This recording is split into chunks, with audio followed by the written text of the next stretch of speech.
Assalamualaikum warahmatullahi wabarakatuh. Di video kali ini saya akan memaparkan materi mengenai manajemen pendidikan non formal dan pendidikan anak usia dini atau PAUD dengan dosen pengampu saya, Bapak Dr. Muhammad Kristiawan MPD, dengan mata kuliah pengelolaan pendidikan.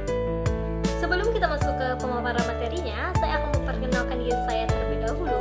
Perkenalkan, nama saya Puji Puspitasari dengan NPM A1A 02080. Saya dari Fakultas Keguruan dan Ilmu Pendidikan, Program Studi Pendidikan Bahasa Indonesia dari Universitas Bengkulu.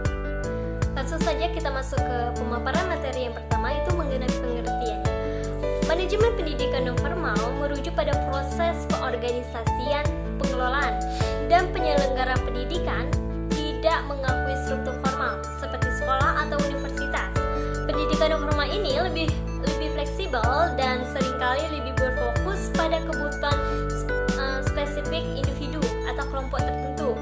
Sedangkan manajemen PAUD ini berkaitan dengan pengelolaan pendidikan bagi anak usia dini yang mencakup kelompok umur dari 0 hingga 6 tahun. PAUD ini merupakan fondasi penting dalam pembentukan dasar-dasar kognitif, emosional, sosial, dan fisik anak. Manajemen PAUD ini membutuhkan pendekatan yang berbeda karena berkaitan dengan anak-anak yang berada di tahap awal perkembangannya.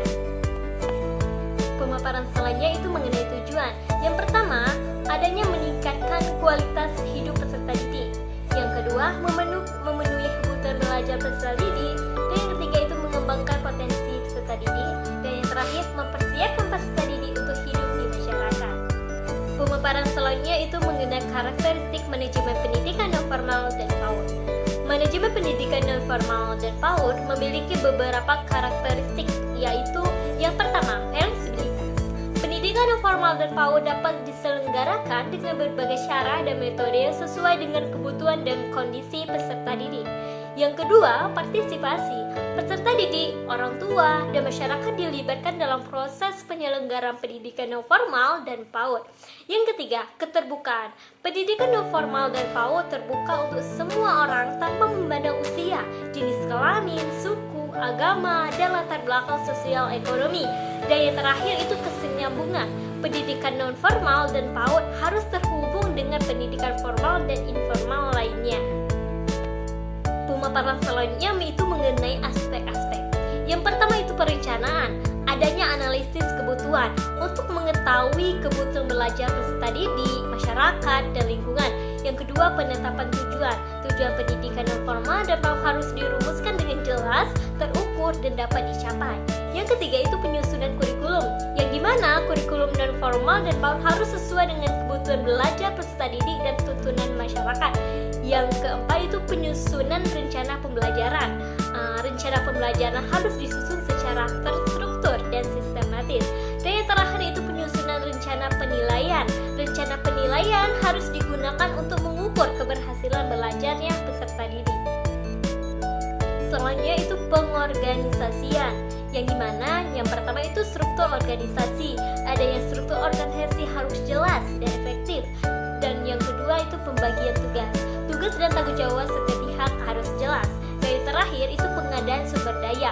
Sumber daya yang dibutuhkan untuk penyelenggaraan pendidikan non formal dan PAUD harus tersedia.